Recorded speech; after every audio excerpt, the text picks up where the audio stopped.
Salamatkum alubuh awalkum nanyakum bersalam tabakikum kesebudai salam kita semua dari Allah nak untuk soalnya pun nasul kebesaran hayatan ayat kalau belum dekat cara kaainakum biaya yang dia nak ada tinggal yang berkatan berdikatan ayat kalau jadi bersalam Salam buhay hukum salam ka ismalasana jadi Allah bersuali pun selagi ada awalnya terlalu kehasil kan orang jadi semua dia kan jadi juga selagi jadi sesuatu sesuatu ada saya pernah soal mau jadi kan jadi buhay pengaruh pun kalau terlalu kita ikut pun terus pun ada lagi. Love you. Love you. Say hands out, everybody. Say hi. Hi. Hi. Oh, here. Mama girl, Say hi. Hi, Mama girl.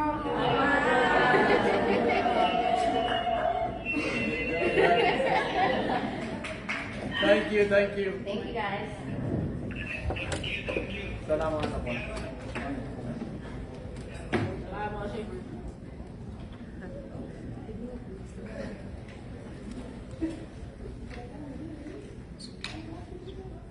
Wait, for this you. Okay, this one is here. No.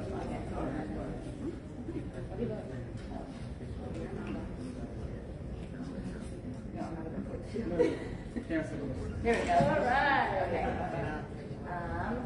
Let's try to figure out where we can also see everyone.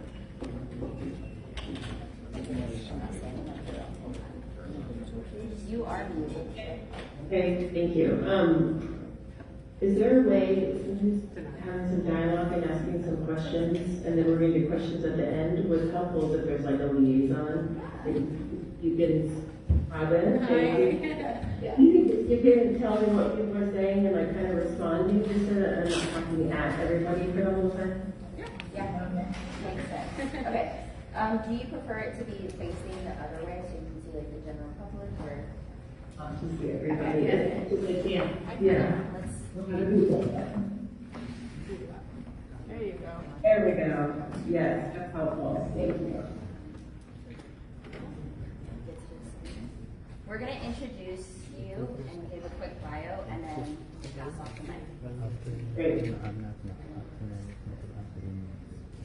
And then Betty, what about the questions? Were we just going to do that in real time later, or did you have some prepared already? We do not have any prepared at the moment, but we'll gather questions at the end or just ask questions to ask in real time. Perfect. Okay. If you guys have questions throughout, write them down. I'm going to have a box and then put questions in the box and then we'll give it to you. Even better. So make sure to write your questions as you go. Alright, guys. Please, again, write your question. Otherwise, I'm just going to call on people. Okay, guys. Today our guest speaker is Ms. Cher Anderson. Cher has a master's in social work from Boston University and is licensed in Washington and Arizona as an independent clinical social worker. In addition to her private therapy and parent coaching practice, she offers employee wellness support and parent education to companies, other organizations, and individuals through consulting and online parent education membership. Cher has also been fortunate to be a part of a facilitator of major change efforts such as multi-tier system of support, social emotional curriculum adoption and implementation, as well as supporting schools, districts, and other organizations in their efforts towards becoming trauma-informed. Cher is passionate about working with adults to grow their skill set and improve resilience and sustainability in heart-centered fields of work and life. So, let's give her a warm welcome.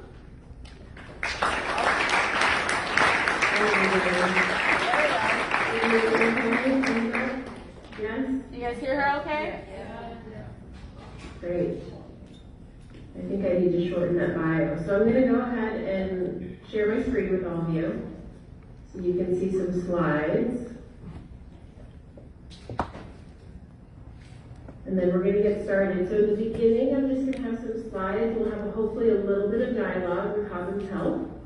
And then at the end, like I mentioned, we're going to have some time for questions as well. So we're getting started a little bit later. I'm going to do my best to kind of tighten up this presentation. Just give it just a moment. And it takes a minute sometimes to carry over. Hold on one second.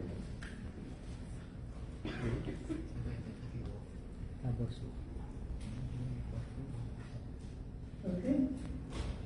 Technical difficulties. Here we go. Let's try that again.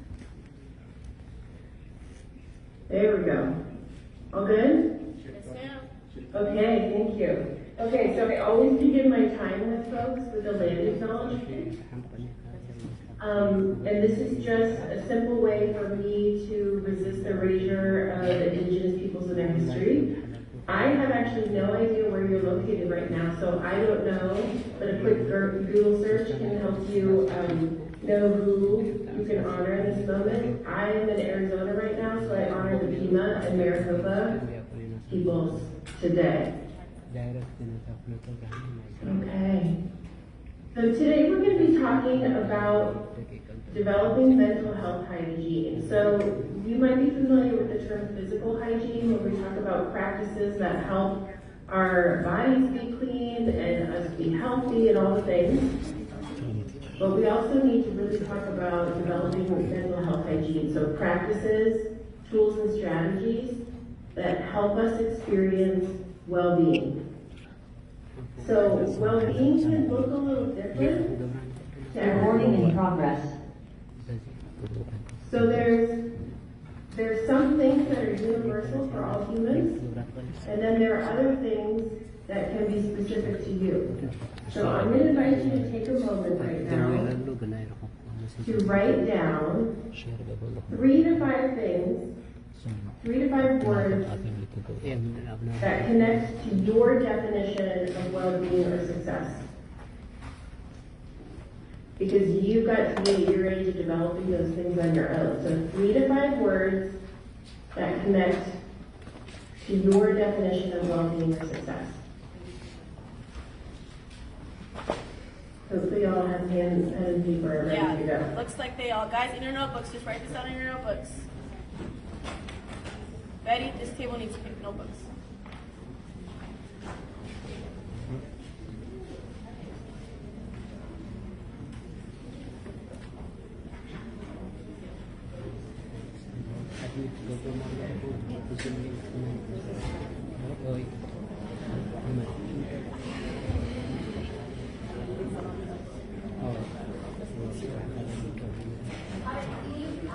What's happening? Can you repeat the question of what you want me to write down? Yeah, so 3 to 5 things that connect to your definition for yourself as an individual, your definition of well-being and success. You guys get that? You guys got it? Okay, cool.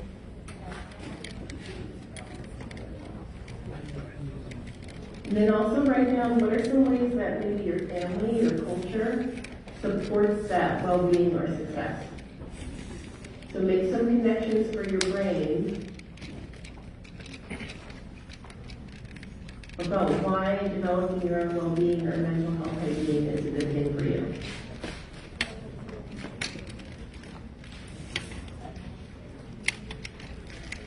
Give you like 2 more minutes to do that.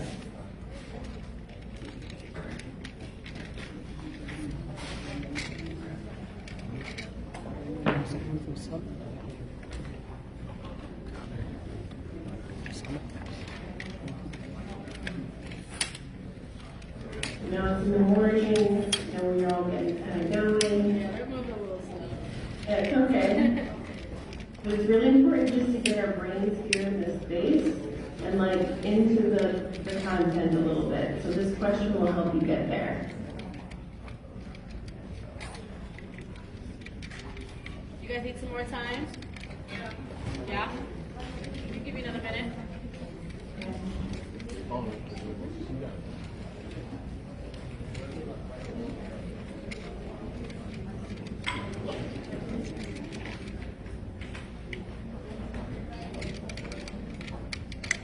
And if you can't fully answer this right now, that's totally fine, and just write it down for later.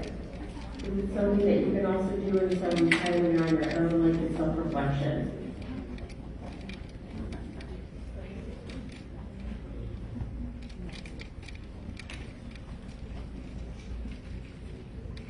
Okay. We're going to move forward. Okay? Okay, so we already went over this. My most important rule, though, is that I am the parent of 4 kids, two adults. So right around-ish your ages, a little bit older. Okay. A couple things I want you to keep in mind. Now, again, usually I move a little bit slower, but I am talking to your parents in about a half hour. So we need to get kind of cruising. I'm going to kind of move through this stuff at a bit of a clip. And so just to try and save some time for questions at the end. I'm going to invite you to be open today to learning some things that can help you support your own well-being. Okay? I'm going to invite you to engage with kindness, curiosity, and non-judgment of yourself and others. And then we're going to choose courage over comfort today. Meaning we're just going to kind of bravely look at ourselves and see where we can kind of develop some things that can help us be more well. So there are 3 things that I like to keep in mind when it comes to supporting our own well-being. And they're the same components that help places like schools, other organizations be trauma-informed. So we can actually create trauma-informed or healing-centered spaces for ourselves. And at your age, that becomes more and more your responsibility to do that. For a while, it was your parents' responsibility. And now, as you get older and move into adulthood, it's more and more your responsibility to create those spaces for yourself. So we're going to pay attention to developing self-regulation. That's the first component of being trauma-informed. The second is safe, predictable, and positive environment. And then the third is creating positive relationships. There's a lot to talk about here, but we're just going to focus on a few strategies. Okay, the first thing that's so important for us to understand when it comes to taking care of our brains and our bodies and our well-being is knowing certain parts of the brain that come into play a lot. Okay, so I'm going to do a little bit of a quiz here. There are 3 parts of the brain that I'm going to invite you to write down anything you know about in your notes. The first one is the amygdala. Do your best with the spelling on that one. No worries there, amygdala. If you tickle behind both of your ears, right here, if you touch behind both of your ears, that's where your amygdala are in your brain. The second part of your brain that you should know is the hippocampus. Hippocampus. Also right next to your amygdala, behind your ears. And then the third part is your prefrontal cortex. Forehead, it's right behind your forehead, prefrontal cortex. Okay. So just jot down a few things that you know about the amygdala, if anything, hippocampus, and prefrontal cortex. Usually I like to quiz people if we're in a group and I'm there, or you're all online, but for sake of time, we're going to move through it. So the amygdala has 2 super important jobs. It's your security guard, okay, meaning it's going to jump into action if it perceives or senses a threat to your safety. So if I'm walking down the street at night, it's dark, I hear rustling in the bushes, my amygdala is going to have me react in one of 4 ways. It's going to have me fight whatever's in the bushes. It's going to have me flight or run away. You might be familiar with fight or flight. It's going to have me freeze, like hold really still so whatever it is doesn't see me or hear me. Or it's going to have me fawn. Fawn means to befriend the threat. So it looks like our behavior is okay with what's happening, but we're really not, because we're in our amygdalas. We don't get to choose those reactions. However, our amygdala responds in the moment is true and right for us. The second job of the amygdala is it's our emotions alarm. So it's the one that signals the feelings that we've got going on. So when we're really dysregulated, we're really activated or in our feelings. It's okay. Just want to make sure everything's okay. Then You don't have to rush your session.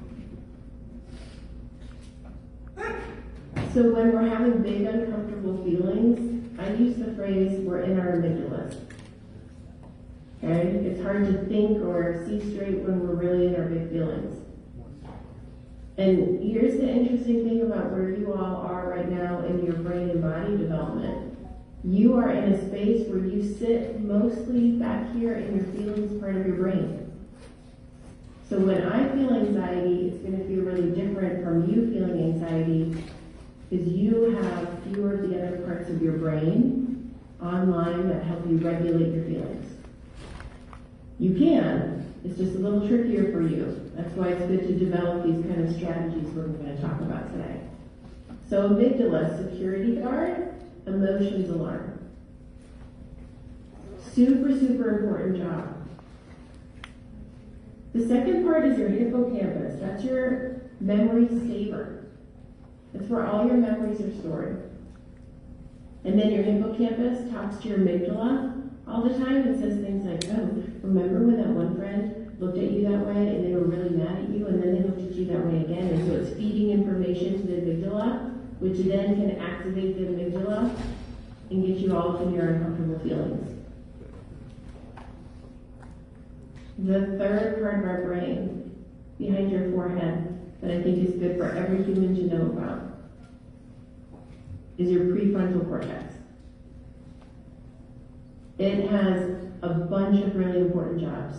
It regulates your feelings, helps you stay organized, make good decisions, all kinds of things. Okay? And that's the part that we want to be online more often. It helps us be calm, it helps us think. Okay? So really important to know, if you can think back to a time maybe when you were taking an exam or a quiz or something at school and you were really anxious or worried about it. Can you think of a time like that? Really, really important to try and get as calm as possible before you are taking that test or exam then. Because when we're feeling that big uncomfortable feeling of anxiety, it hijacks the brain and then it doesn't recall the information that we need to recall for the test. So learning how to regulate and manage our brain and our body is super, super important. It's important for relationships, it's important for academics, all the things. Okay. So we've got those three parts of the brain that everybody should know about. Got that down, and you can do a little bit of research if you're a curious person. You can hop on YouTube, find lots of really great things about those parts of the brain there. So the first thing we want to pay attention to is that self-regulation piece that I just mentioned is so, so important to our well-being. And self-regulation simply means acting in desired ways, regardless of our emotional state. We're kind of socialized, meaning we see examples everywhere of people who are mad, they're really upset, they're angry, and then they get mean with their mad. Or they're really sad and hurt, and so they hurt people with their sad and their hurt. That is not self-regulation. We can actually be super mad or super sad and still not harm other people with our feelings. So we need to have skills to do that. It takes practice, especially when there aren't very many examples of that around us anywhere.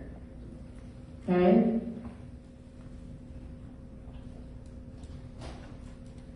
Okay. So when I was a kid, I was taught things like how to tie my shoes. right? We make the little bunny ears, we loop them over and under. I was taught how to ride a bike. We put our bums on the seat, we put our hands on the handlebars, we look straight ahead. Some of you are learning to drive. So you put your bum in the seat, seatbelt on, hands at 10 and 2, right? All these steps to do these really important, fun life skill things. But I was never taught the steps to how to process emotions in healthy ways, ever. No one ever sat me down and said, hey, Cher, this is how you do the thing. So that's what we're going to do today, because all of us need that education and how to do it. Okay? This is one of the most important life skills you will ever learn. Okay? So the first step in processing emotions in healthy ways is to just pause and not react. Most of us can install that kind of pause button of deep breaths.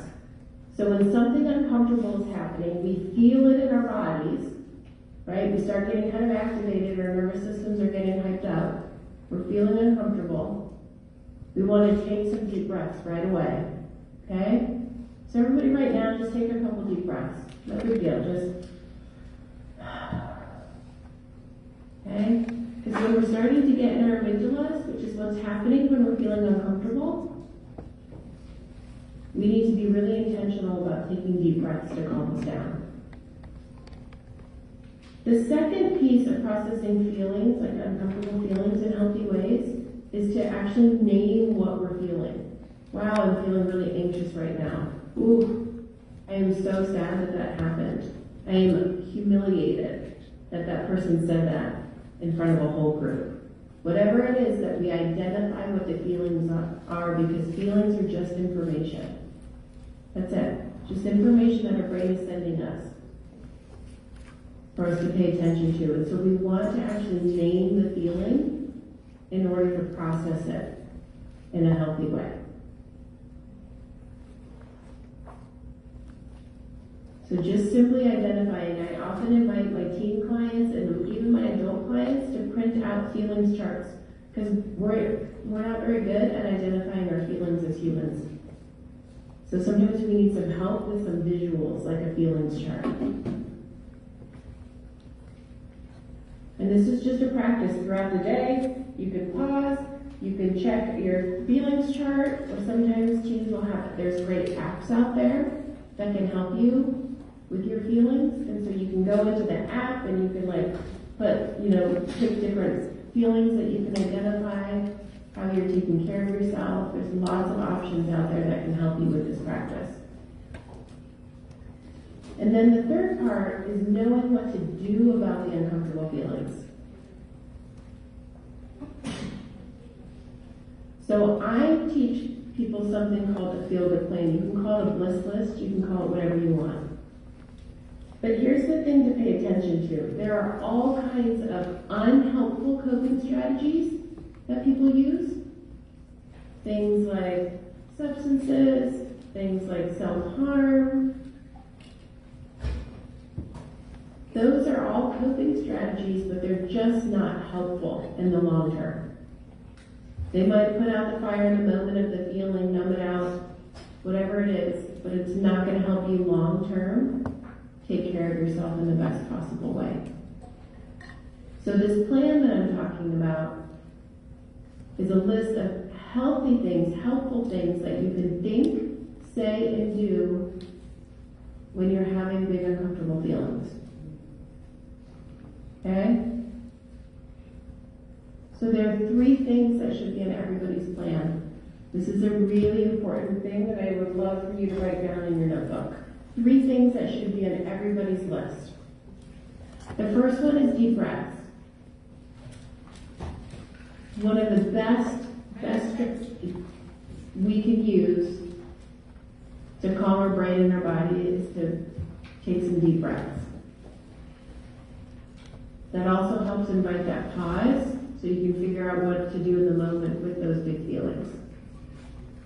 The second thing is movement, especially if you tend to have a lot of anxiety. Movement should be a part of your feel-good plan. Anxious energy is very buzzy in our bodies. And so one of the best ways that we can move it through and out our body is with movement. And it can be anything. You can dance around the kitchen, you can hula hoop, you can do jumping jacks, whatever it is that you like. Stretch, anything. The third thing is helpful self-talk. And we're going to talk about how to shift your self-talk in a minute, but a lot of us have pretty unhelpful self-talk. Meaning we say really unkind things to ourselves, about ourselves, and about other people. So we need to be able to shift that, because our automatic thoughts are not always very kind to ourselves or others. So helpful self-talk, movement, deep breaths. Got it? You guys get it? Two things that I'm going to invite you to not put on your feel-good plan. I'm not saying to never do them. I'm just saying don't do them when you have uncomfortable feelings. Because here's what happens. The things we think, say, and do create neural connections in our brains. If we think, say, and do something often, it creates very well-worn automatic pathways in our brains. So again, for those of you who are just learning to drive, maybe, in the beginning, you have to think about, I gotta look at the rearview mirror, oh, I gotta look at that mirror, oh, I gotta put my hands here, oh, I gotta do this, that, and the other. You gotta be very thoughtful because you haven't driven enough to make it very automatic. Then, for those of us who've been driving for a while, we can sometimes go from here to there without even thinking about how we got there. If I'm always driving myself to church, and I know exactly where to go, I can get from here to there without even thinking about it because I've thought, said, or did it enough to make it that way. So here's how that can be helpful in some ways, but then unhelpful in others.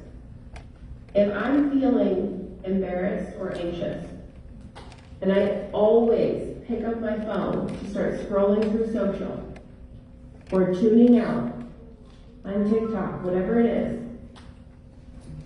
then I'm going to create that pathway in my brain that when I'm uncomfortable, I pick up my phone and pick up the screen. Again, TikTok, all those places, not bad in and of themselves. I mean, they can be. There's things on there we don't want to access. And it's not a bad thing necessarily if you have boundaries around what you take in. But when it comes to feelings, screens do not help us process feelings unless you're using something like a feelings app to help you with that. And if you get easily distracted on your phone, meaning, oh, I'm going to go in and I'm going to open up the app and put in my feelings, but then I saw a notification on TikTok and I'm going to go there instead, just don't use your phone at all. So screens are something that I invite you to not put on your feel-good plan, just so you don't make that connection in your brain. Screens are actually provide a false sense of calm. They don't actually help the feelings move through and out our bodies. They just kind of distract us and numb us out. The second thing that I'm going to invite you to not have on your screens, on your feel-good plan, are vices. Things like substances, things like shopping, or eating certain foods, or whatever it is that is not something that you want to go to frequently, then don't put it on your plan as a coping strategy. That's all we're talking about here is how to cope with uncomfortable feelings. Because again, most of us have not been taught how to do that. Okay? So jot down a few things. Besides those 3 things that I want you to have on your list, and the 2 things to avoid, you can put anything you want. Think back to that beginning part where I asked you, what are the things in your culture, your family, that support your well-being? Are there any practices on there? Is prayer part of your feel-good plan? Put that on there, if it is. So jot down a few things that you think would be really helpful for you to have on that plan.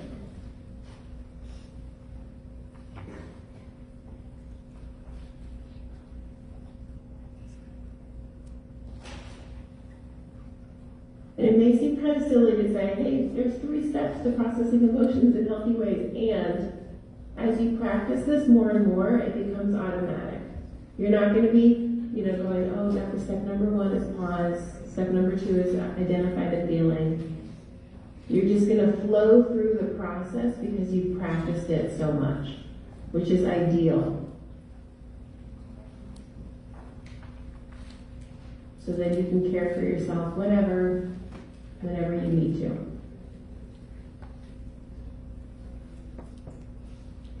Okay. So here are a couple examples of feel-good plans. We've got Louisa's, she's 18. Some of the things that she put on her plan. I think this is probably actually a couple of years ago. She's 18 now. She probably made this when she was about 15. Mine's in the middle. And then my son, for years, I was inviting my 2 older kiddos. My oldest is 23, Will is now 21, to have feel-good plans, and it wasn't until COVID hit, the pandemic hit, that they decided they really needed feel-good plans. So this is my son's beginning version of a feel-good plan. These are live documents, meaning you can take things off and add things to it whenever you want. Like maybe you practice something and you're like, no, that actually wasn't very helpful. So you take it off the list.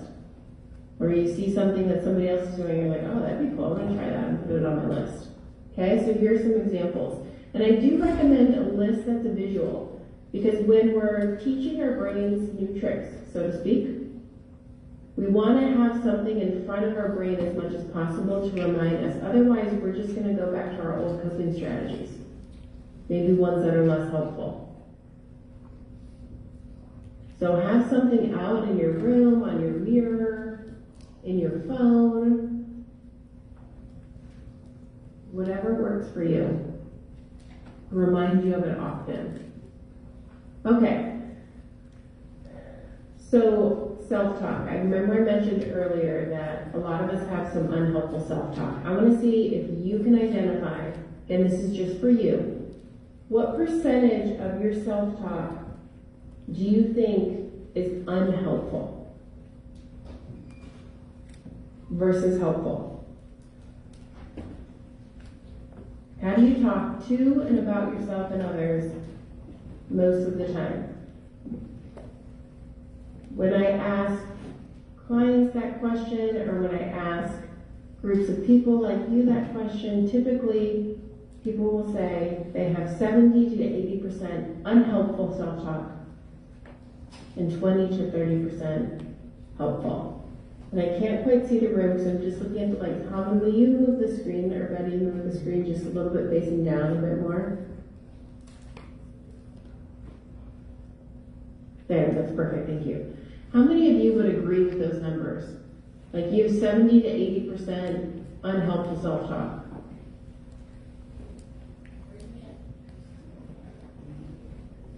You can see you guys, so raise your hand and interact. How many of you would agree with that? Yeah. Okay. So oftentimes our automatic thoughts or self-talk are unhelpful.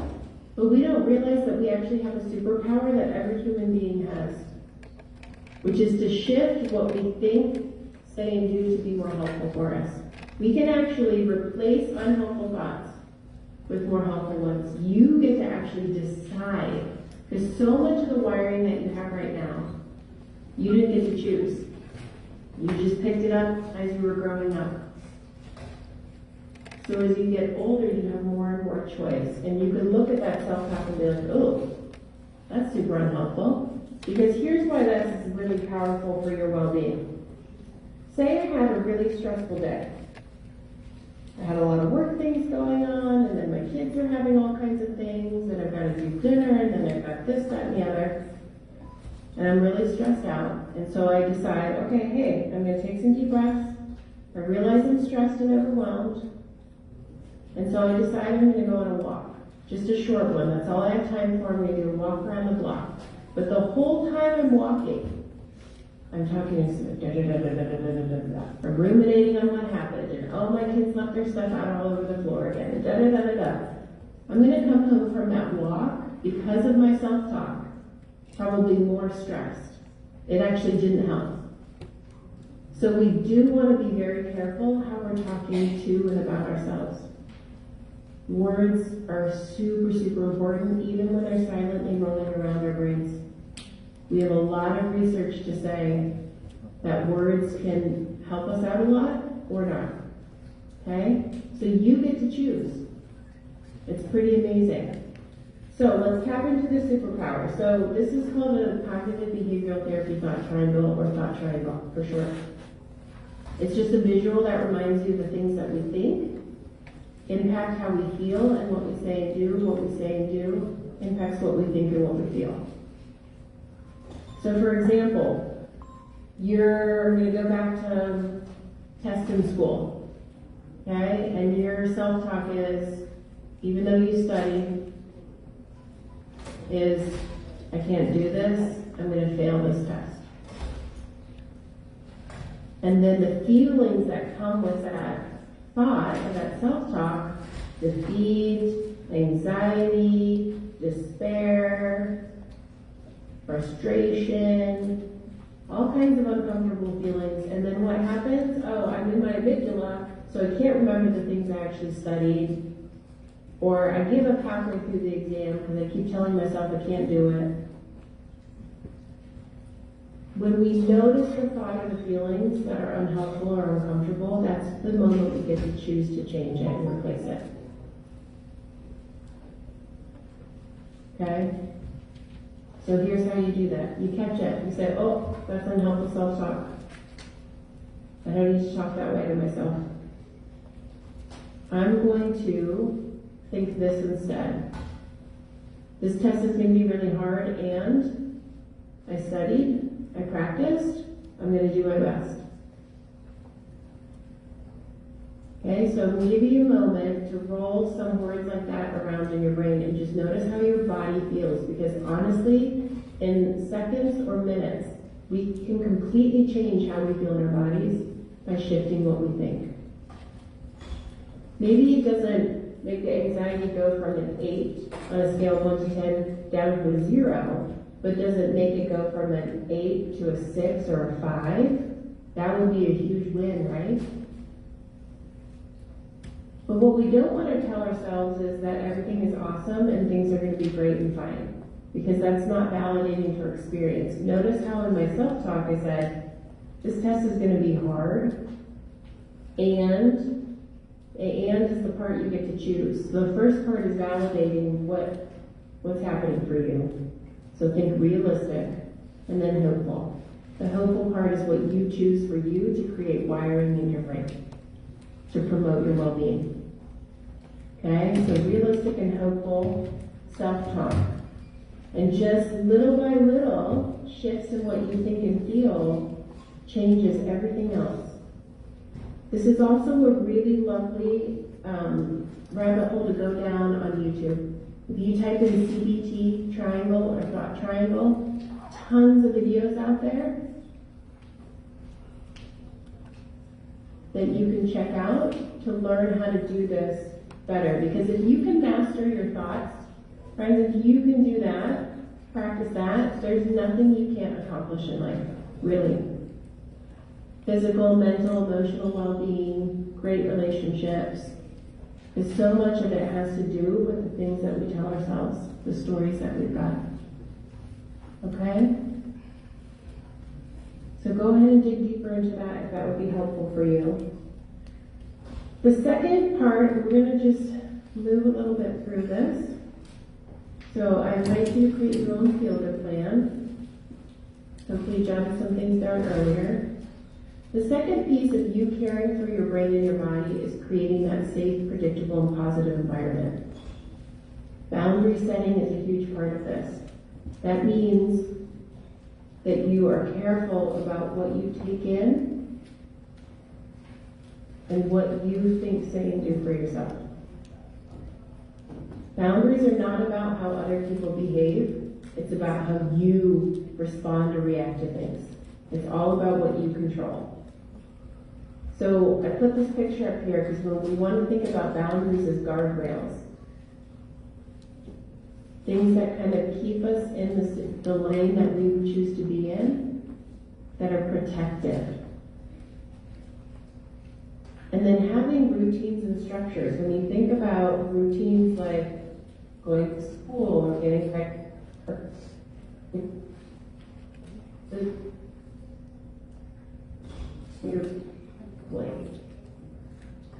what are some other routines and things that you have going on that help your nervous system feel safer and more calm? What are the things that you have in your environment that support your well-being? Take a few moments to jot that down.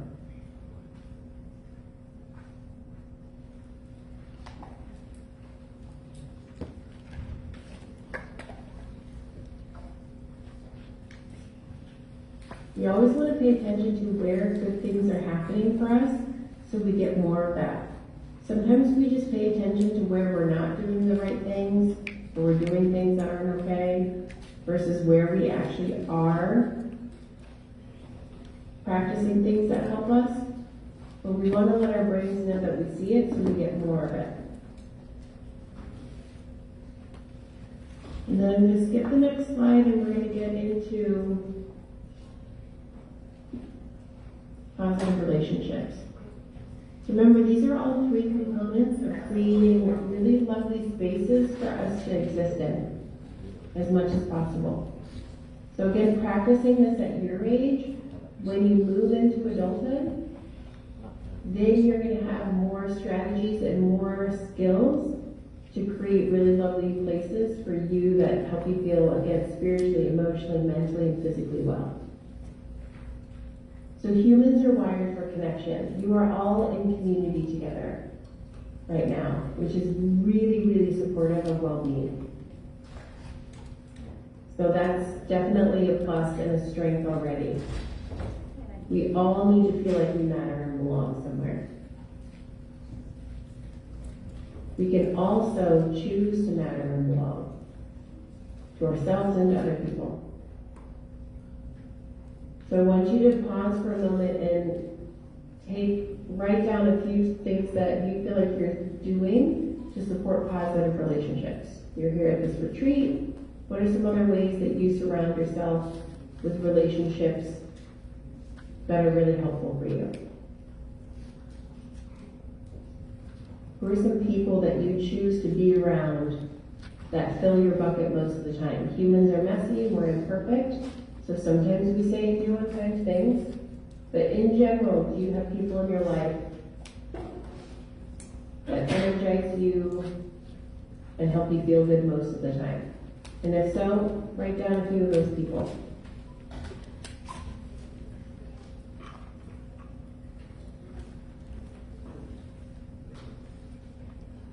Okay.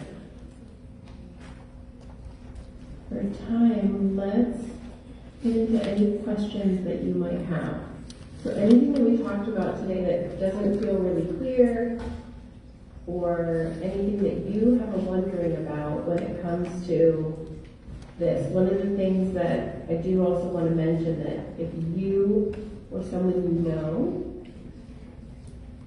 is experiencing something like a mental health crisis, or you just have some wonderings or concerns, I want you to consider who's at least one adult that you would tell that that is happening. If you and or a friend are experiencing a mental health crisis, any sort of concern, problem, there are some problems, friends, that are too big for kids to handle on their own, even as teens. And so it's really, really important to think of one adult that you trust that you could tell, because it's so important I hope he's really good at this part. It's so important to err on the side of caution. If you have any concern, reaching out to somebody will help alleviate that burden from you. That you can get help from a grown-up with whatever it is that you're navigating. Okay? Give me a quick second to ask. I'm going to go in a box to put anonymous questions. Here.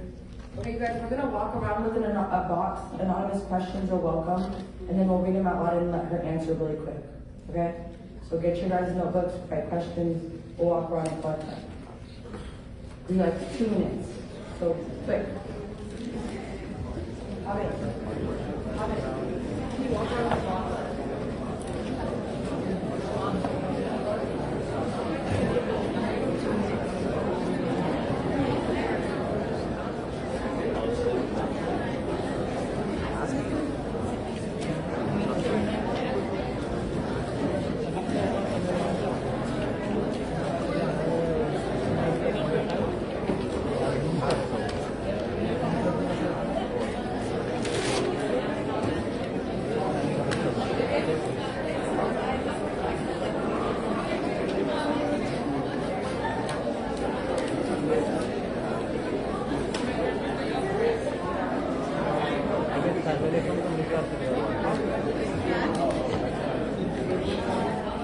Okay, you guys, this is not time to mingle. Hey, everyone be quiet. Can we be respectful of her time and take this seriously, please?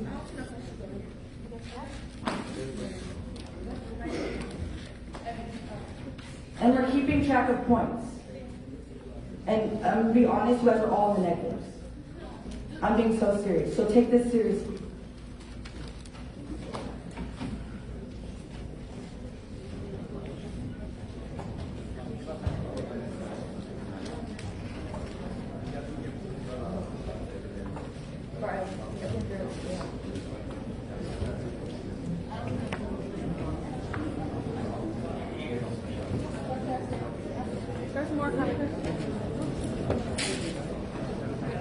Okay, you guys, I'm going to start reading the questions so she can answer. If you guys have more questions, the boxes are making rounds, and just slip them in there. There needs to be no conversations being had.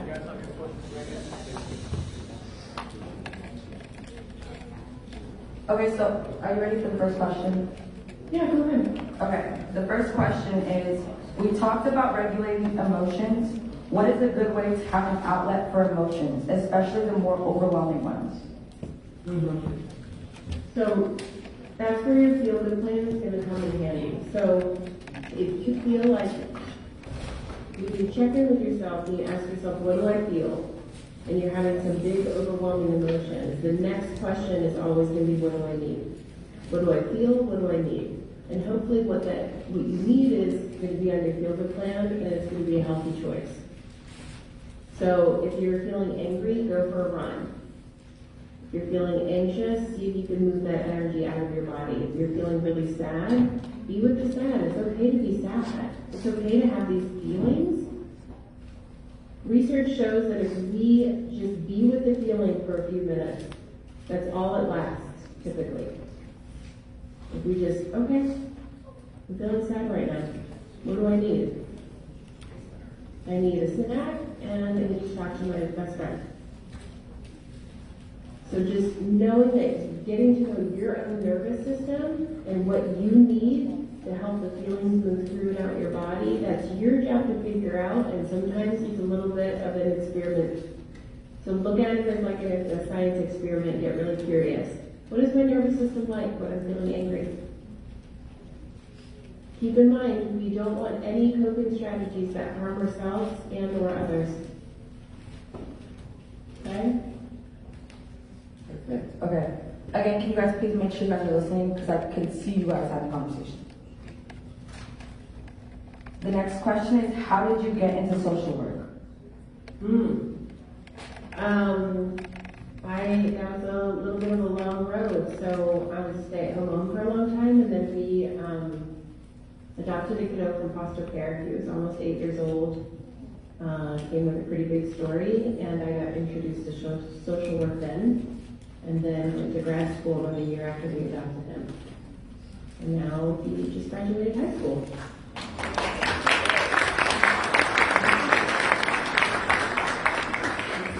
Thank you for that question. What else? Awesome. The next question is, what is the best way to think positive and not self-harm in any way? So there's a couple things I'm going to push back a little bit on that question. Our goal necessarily isn't to think positive. You've maybe heard that phrase, toxic positivity. That's what I want to avoid, and I was when I talked about shifting your self-talk, being realistic and hopeful. So it's literally noticing what's going on in your brain and catching it. So when I notice, I'm saying that mean thing to myself again. Most of us have loops. We say the same mean things over and over to ourselves. So when we notice it's happening, we go, oh, brain, I don't want that. And we replace it with something new. If we say, stop, don't think that, you're going to pause, and then your brain's going to be like, well, we have to think something, so let's just go back to thinking that. You actually have to have a replacement that you practice. Kind of like you see maybe people do affirmations. We can do the same thing with our self-talk, and what that is really just creating new neural connections for our brains. There's lots of really, really great models out there that you can find, people who work really hard at shifting their self-talk. A lot of athletes you can pay attention to, work really hard. It's kind of sports psychology to be thinking realistically but hopefully when it comes to how they play a game, that sort of thing. So it can be as simple as just saying, brain, I don't want to think that. I'm going to think this instead. I'm going to think, yeah, I can give it my best. I can do what I can in this moment. And that can help shift that self-talk. The self-harm piece, there's a lot of reasons why people self-harm. And again, it is a coping strategy. It's just obviously a harmful one. So we want to find a replacement one for that. Most people don't just stop self-harming. They have something that crowds out the self-harm and gives them what they need, but in a healthier way, kinder way. So we want to really have that feel-good plan and be choosing things from that to crowd out the self-harm. And then if that is not working, please ask for help. There are a lot of people that can help you with that. If it's possible to connect with a mental health professional or a counselor, somebody that you trust that might know something about self-harm. It's not something that you just stop. Sometimes you need extra support in order to navigate that, okay?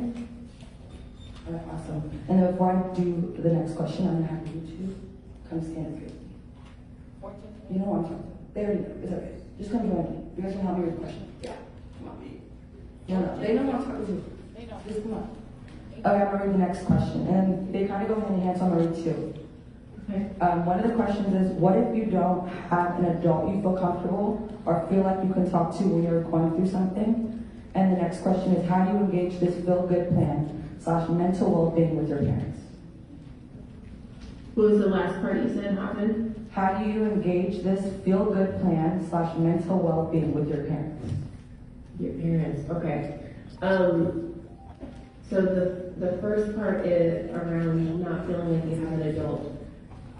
So that can be for a lot of reasons, and part of it can be us not speaking up and speaking our truth. So we have to engage in relationship too. So look around you, see if you have noticed anybody that you feel like is kind and a good listener, and just give it a go, give it a try. Saying something like, just getting to know them, or if you feel like you have an urgent need, just being able to say, hey, I'm struggling right now. I might need some help.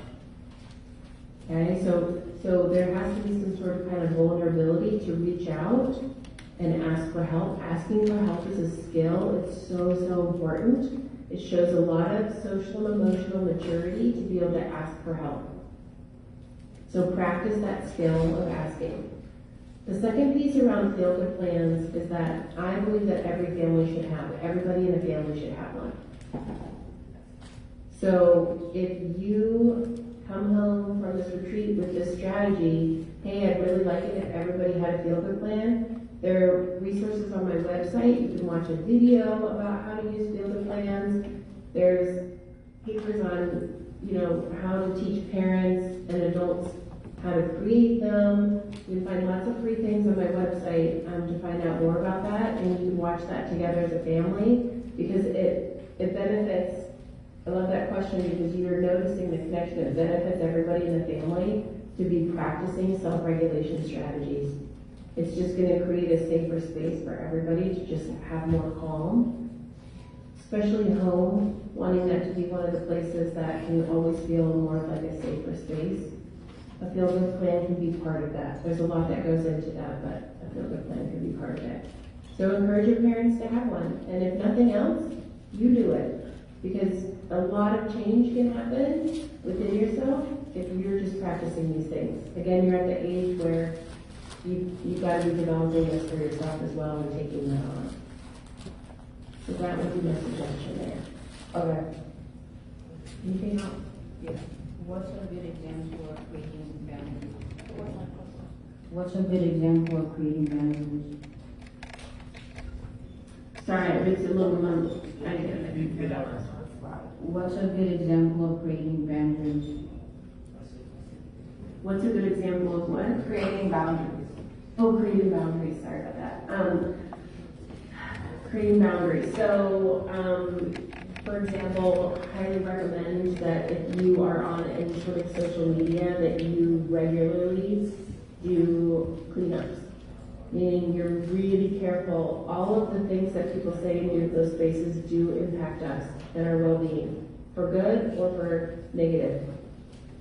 So have boundaries around who you follow, who you allow to follow you. Just be really clear with the kind of, the word I'm going to use is energy, whatever you want to use, you have in that space around you. Be really careful about that. That would be an example of creating healthy boundaries. Being choosy about who you spend time with. Again, asking yourself, do these people fill my bucket most of the time? Do I feel pretty good around them? Do they encourage me to make good choices? Do they encourage me to do well? Do we have fun? All of those things, you can set boundaries around who you have in your space. And then self-boundaries elsewhere around how you care for yourself can be huge. Places that you go, how you care for your body. Do you like to move your body? Does that feel good? Is that a self-boundary for you? Are you going to practice a feel-good plan or not? That would be a boundary, self-boundary for you. There's lots of different ways to do it. This book might be, more geared towards adults. And there might be some, again, I think one of the positives of social media like YouTube or TikTok, if you use a hashtag, healthy boundaries, you can find a bunch of videos, healthy boundaries for teens maybe. So that's a positive way to use social media or YouTube or whatever. But there's a book called The Book of Boundaries by Melissa Urban that I highly recommend if you really want to have better self-boundaries. Okay, we're going to ask one more question. There are a few other ones, but we're just going to try and address them later on in small groups, just for the sake of time. So he's going to ask our last question.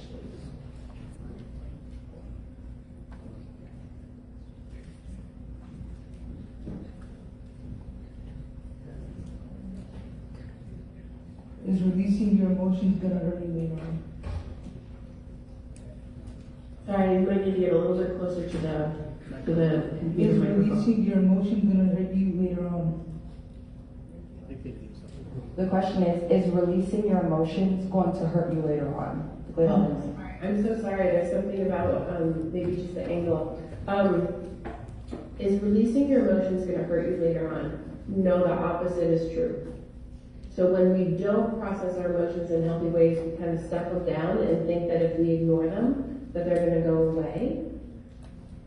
Again, feelings are information, so if you don't take that information, it's just going to get very stored up in your brain and your body. And what happens is it usually comes out sideways. You don't manage your anger and anxiety, and you just stuff it down and ignore it. then it's gonna come out usually like a volcano in a very explosive way. So releasing your emotions, meaning you're gonna process them, that's what I'm assuming with the term releasing, that you're gonna follow those steps of like identifying what your feelings are, paying attention to them, being okay with them, and then choosing something from your feel-good plan. That's gonna create a lot more space in your brain and your body to be well. So releasing and processing, really lovely. Numbing, stuffing down, ignoring, really not helpful for our well-being. And it actually impacts your physical well-being too. There's some really interesting research out there about that brain-body connection. So we have the most possibility for wellness in relationships, in ourselves, when we process emotions in healthy ways. Great questions. Very good questions. Okay, I think we're gonna wrap up there. So give them a round of applause.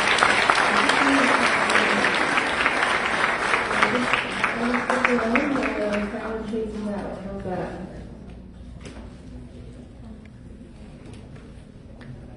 She asked you a question. Say that one more time, sorry. So I'm gonna be seeing the parents next, is that correct? Yes. Okay, We're so gonna then- do a quick break, I think. Or not. I think they were saying they were gonna have a push it just so you guys could get to lunch on time-ish, but let me know. Set up the room. Okay, we're gonna set you up in the other room.